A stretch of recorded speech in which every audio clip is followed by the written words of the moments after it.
Oh Bang Yu, loho. Ayo Bang Yu, ketemu lagi dengan gua Eng Leong Ho. Saat ini gua akan mengikuti Jogja Heritage Track. Jadi ini tentang tour ke tempat-tempat sejarah yang berkaitan dengan sumbu filosofis Jogja nih Bang Yu. Di sini terdapat 2 bis. Nanti kita akan ikut salah satu dari bis ini, Bang Yu. Ikuti terus ya, Bang Yu. Ayo, play.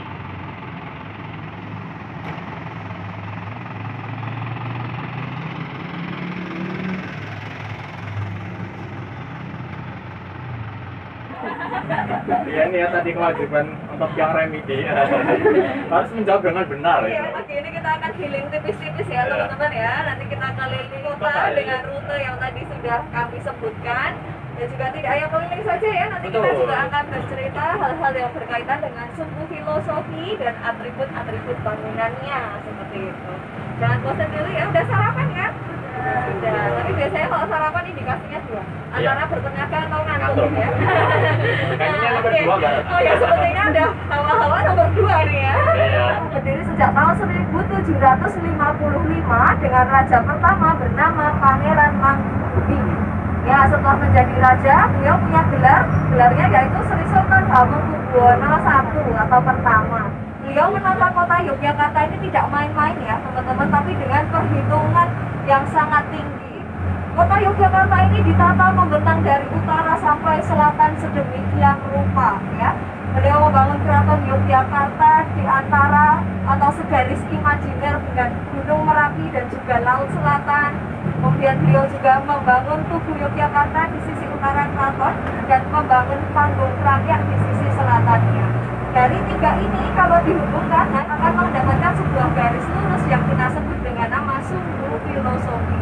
Di sepanjang perjalanan ini atau dalam tata ruang kota ini, Pangeran Mangkubumi ini mewujudkan filosofi orang Jawa, filosofi Jawa yang sangat adiluhung, yaitu memayu hayuning bawono, kemudian sangkan paraning dumadi dan manunggaling kawula Gusti. Ini pernah dengar sedikit ya tentang sangkan paraning dumadi. Sangkan itu artinya kan asal mula atau awal mula ya. Paran itu artinya tujuan, dumadi itu artinya kejadian atau kehidupan. Jadi nanti sepanjang garis ini kita akan bercerita tentang asal mula kehidupan seorang manusia dan perjalanannya kembalinya kemana? Kantor CTBC juga saya hari ini ya. Tapi secara umum kehidupan manusia akan kembali kepada Sang Pencipta. Benar sekali. Cara membacanya dibagi 2, dari Panggung Rakyat ke Keraton Yogyakarta ini yang bercerita tentang asal mula kehidupan seorang manusia, sedangkan dari Tugu Yogyakarta ke Keraton Yogyakarta ini yang bercerita tentang perjalanan kembali kepada Sang Pencipta. Jadi ini sangkan paraning dumadi. Nah, tapi karena berkaitan dengan rute yang paling dekat dengan kita kan area Tugu Yogyakarta ya, kita nanti akan cerita yang sisi utara terlebih dahulu, baru nanti kita ke selatan, kita cerita tentang konsep sangkaning dumadi.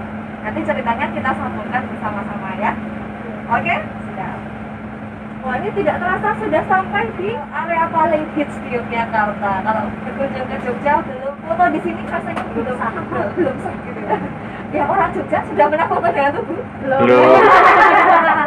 Ya itu ya. Kebiasaan Itu adalah suatu fakta yang sangat fenomenal, sangat mencengangkan. Saya udah pernah sampai halaman rumah Mas ya, jadi biasa aja, betul sekali. Nah, tugu yang kita lihat di tengah-tengah ini ya teman-teman, namanya Tugu Pal Putih atau The White Pal.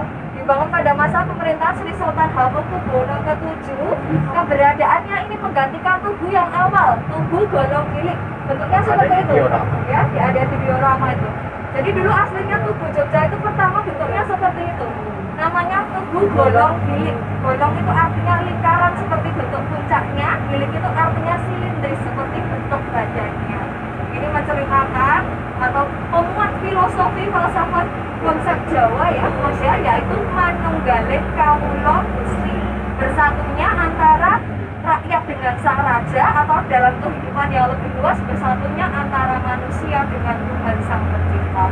Tugu Golong Gilik ini tingginya lebih tinggi dari tugu yang kita lihat sekarang. Kalau yang Tugu Golong Gilik ini 25 meter, sedangkan Tugu Pal Putih yang kita lihat sekarang itu 15 meter saja. Seperti itu. Nah, ini dulu Tugu Golong Gilik ini menjadi pusat pusat pandangan Sultan ketika melakukan semedi atau bersinewoko di Siti Hinggil. Bangsal Manguntur tampil di keraton sana melihat ke puncak sebagai pengingat bahwa beliau punya kewajiban untuk bersama-sama dengan rakyat atau mendorong rakyat untuk bersama-sama kembali kepada sang pencipta. Tapi area ini kemudian menjadi areanya orang-orang Belanda pada masa kolonial. Bisa dilihat di sebelah kiri ya. Ini ada bangunan berwarna putih biru yang di bawah, bukan ya, yang di bawah kopi Jogja ya. Nah, yang warna putih biru itu namanya Hotel Tugu. Ini adalah hotel pertama di Yogyakarta yang dibangun oleh orang-orang Belanda pada tahun 1890-an. Wah, 1800-an kita udah punya hotel. Pembangunan hotel ini berkaitan dengan pembangunan stasiun Tugu di seberangnya ya, karena kaitannya waktu itu orang-orang yang pergi dari Surabaya ke Batavia itu harus transit ya, karena perjalanannya itu 2 hari ya, dan tidak ada perjalanan kereta malam, jadi transitnya di hotel tersebut. Masih bisa dilihat ya, bangunannya megah sekali sampai sekarang, peninggalan masa kolonial Belanda. Ini ada gedung Bank BRI yang dulunya adalah kantor asuransi, ini kantor pos sejak zaman Belanda gitu ya. Dan jalan ini jalan terpendek ini di Yogyakarta ya, dari 0 km sampai depan alun-alun utara. Jalan ini namanya Jalan Pamuraan, dari kata urak yang artinya usir. Wah, apa yang diusir kira-kira? Yang diusir adalah segala hawa nafsu manusia yang bersifat negatif. Karena ini kita sudah mendekati gambaran bertemu dengan Tuhan. Kalau bertemu dengan Tuhan kan harus suci ya, dan juga harus meninggal ya. Maka di ujung jalan ini adalah gambaran kematian. Maka kemudian berjumpa dengan area alun-alun. Alun-alun ini dari kata alun, mengalun seperti ombak. Ini adalah penggambaran ketika manusia berada di alam barzakh atau di padang mahsyar gitu ya. Digambarkan tergulung ombak, tersambut angin gitu ya. Maka ini adalah gambaran lautan tak berpantai. Oleh karena itu sekarang dikembalikan lagi ya, menjadi isinya tidak tanah dan rumput, tapi diganti kembali menjadi pasir seperti awalnya dulu. Jangan kira ini mau dibikin wahana apa gitu ya. Boten ya, itu dikembalikan seperti aslinya. Oke, seperti yang tadi saya katakan, kita akan sebentar berhenti di Museum Negeri Sauna Budaya untuk foto bersama ya teman-teman. Barang-barang tidak perlu dibawa, tasnya boleh ditinggal di sini aja, karena nanti juga kita akan kembali ke seperti bawa handphone untuk foto. Dan jangan lupa seatbeltnya dilepas dulu gitu ya. Saat ini Museum Sauna Budaya ini statusnya adalah museum terlengkap kedua ya di Indonesia. Dan tingkatnya nasional ya, selain setelah Museum Nasional di Jakarta. Kompleks Keraton Yogyakarta itu teman-teman akan berjumpa dengan bangsal seperti ini. Namanya bangsal Sri Memanti. Sri itu artinya raja, Memanti itu artinya menanti. Secara fungsional ini memang digunakan untuk menanti raja. Kalau ada tamu kenegaraan, mereka akan disuruh menunggu di sini sebelum raja keluar untuk menemui.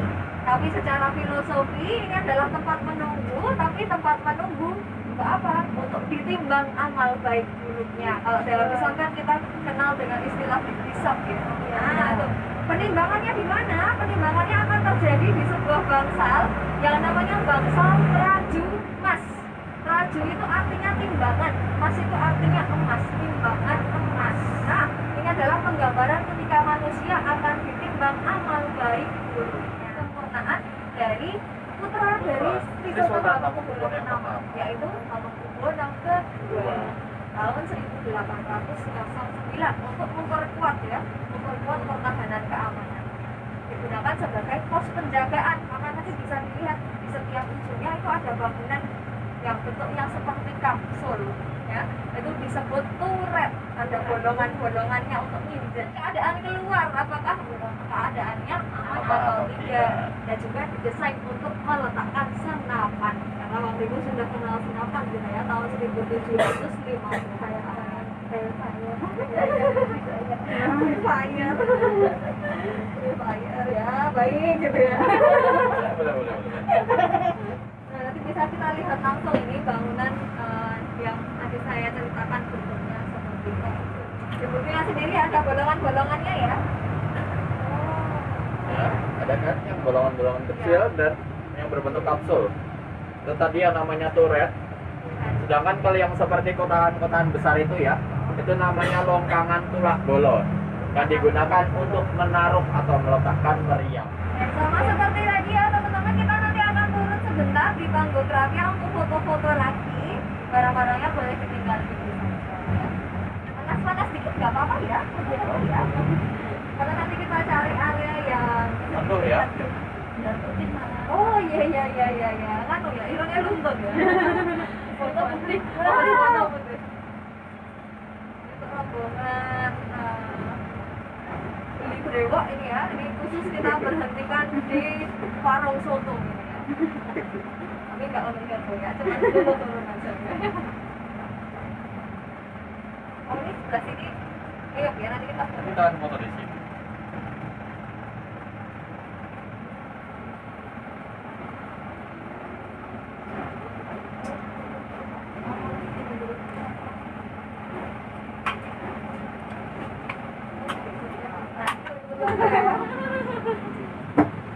apa tuh dong?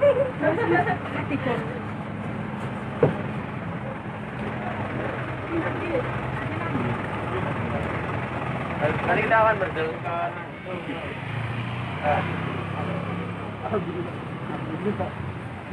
Bangunan ini namanya Panggung Krapia, teman-teman. Panggung Krapia secara fungsi dulu ini digunakan sebagai tempat istirahat raja ketika melakukan perburuan di area hutan Krapia. Jadi area ini dulunya adalah area hutan ya, yang perlu kita pahami itu dulu. Dulu area ini area hutan, bukan pemukiman seperti sekarang. Belum ada warung soto yang kita lihat tadi ya, belum ada. Ya. Nah, bangunan ini disebut panggung karena memang bentuknya seperti panggung. Di atas itu bisa untuk berdiri, teman-teman. Terdiri dari 2 lantai ya, bangunan ini. Bangunan atau lantai pertama terdiri dari 4 ruangan di setiap sudutnya, digunakan sebagai tempat istirahat. Dan di salah satu sisi, lebih tepatnya di sebelah kiri, nanti di sebelah sana ya. Ini ada tangga dari kayu untuk naik ke atas, naik ke rooftop. Oh, zaman sudah ada rooftop ya. Tapi disebutnya tidak rooftop, sebenarnya panggung. Ya. Jadi raja kalau melakukan perburuan itu akan berdiri di atas sana untuk melihat adakah hewan buruan di area ini. Yang diburu apa teman-teman? Rusa dalam bahasa Jawa disebut menjangan. Jadi area ini oleh warga lokal juga dikenal sebagai area kandang menjangan. Tapi yang perlu kita tahu, kandang menjangan bukan bangunannya ya teman-teman, tapi area hutan Krapia inilah yang disebut sebagai area kandang menjangan. Itu ya teman-teman ya. Untuk mempersingkat waktu, kita kembali lagi ke bis, kita lanjut cerita.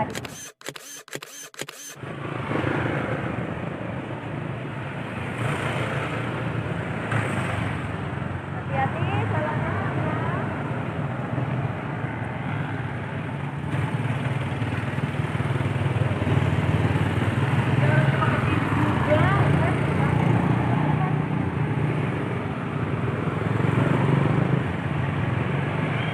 Oke, ini kita sekarang kembali ke bis ya, Bang Yu. Kita mau lanjut perjalanannya.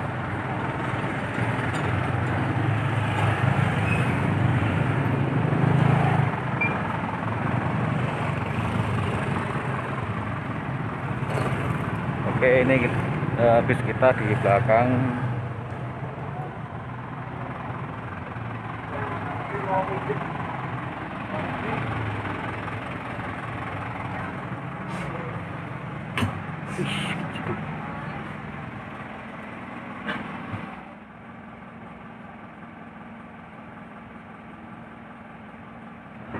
Kita pahami karena Panggung Krapia ini kan memang bangunan tua ya, dan memang sudah mengakar ya di kebudayaan Jawa itu. Kalau untuk menghormati alam yang tidak kita lihat, Ya, menghormati leluhur ya. Ya, untuk menghormati leluhur itu kita biasanya menaruh beberapa hasil bumi ya, yang itu punya artinya masing-masing.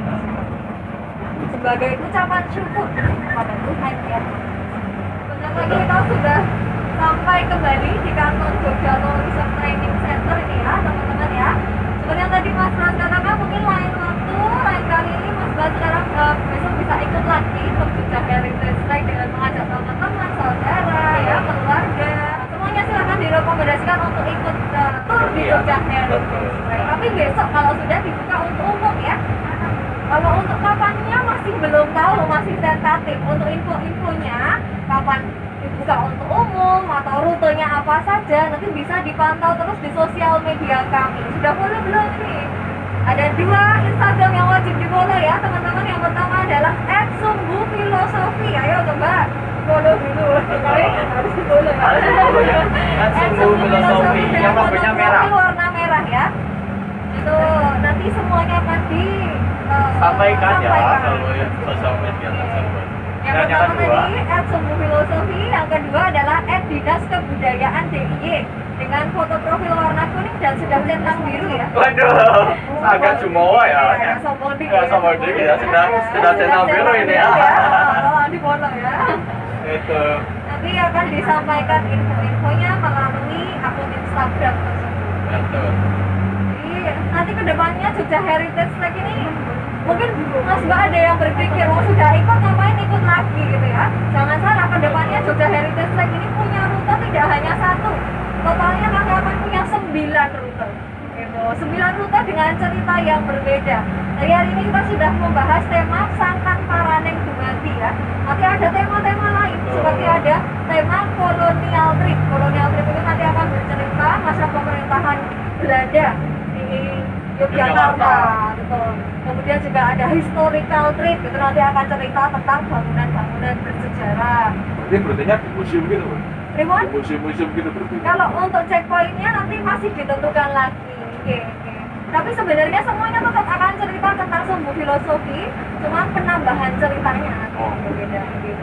Kemudian juga ada religious trip, tapi religious ini tidak fokus ke Islam ya, walaupun ini kerajaan Islam, tapi nanti akan membahas agama-agama yang ada di Yogyakarta. Kan lintas agama, banyak juga di sini gereja yang usianya cukup lama ya Mas ya, karena dulu dibawa oleh kebudayaan orang-orang Belanda. Termasuk vihara ya? Vihara atau kelenteng gitu ya, nanti kita akan cerita-cerita tentang yang suka makan-makan. Oh ini ditunggu ya, nanti Jogja Heritage saya juga punya rute kuliner. Jogja kuliner ya, atau yang suka sepedaan, nanti rencananya setiap hari Minggu ini Jogja Heritage Track punya rute khusus. Teman-teman akan diajak cycling tour dari Tugu Yogyakarta sampai Panggung Kerapiak naik sepeda gitu ya. Iya, jangan khawatir ya, punya sepeda, sepedanya juga sudah disediakan gitu. Iya, sama-sama. Kapan-kapan gimana ya? Lagi Mas. Terima kasih. Terima kasih. Oke Bang Yu, itu tadi perjalanan kita melewati tempat-tempat yang bersejarah berkaitan dengan sumbu filosofis Jogja. Semoga kalian suka, dan kalau kalian tertarik ditunggu launchingnya ya Bang Yu, karena ini baru uji coba. Jadi ini para konten kreator, YouTuber dan konten kreator IG dan yang lain itu mengikuti uji coba ini Bang Yu. Seperti yang dikatakan Mbak Ratna tadi, bahwa ini rutenya akan kedepannya ditambah jika animo masyarakat ini benar-benar bagus nih Bang Yu. Kalian harus coba ya Bang Yu, karena ini menarik sekali supaya kalian bisa belajar tentang sejarah yang berkaitan dengan kota Jogja ini. Oke Bang Yu, sampai di sini dulu video gua kali ini. Kita berjumpa lagi di video yang selanjutnya ya Bang Yu. Bye.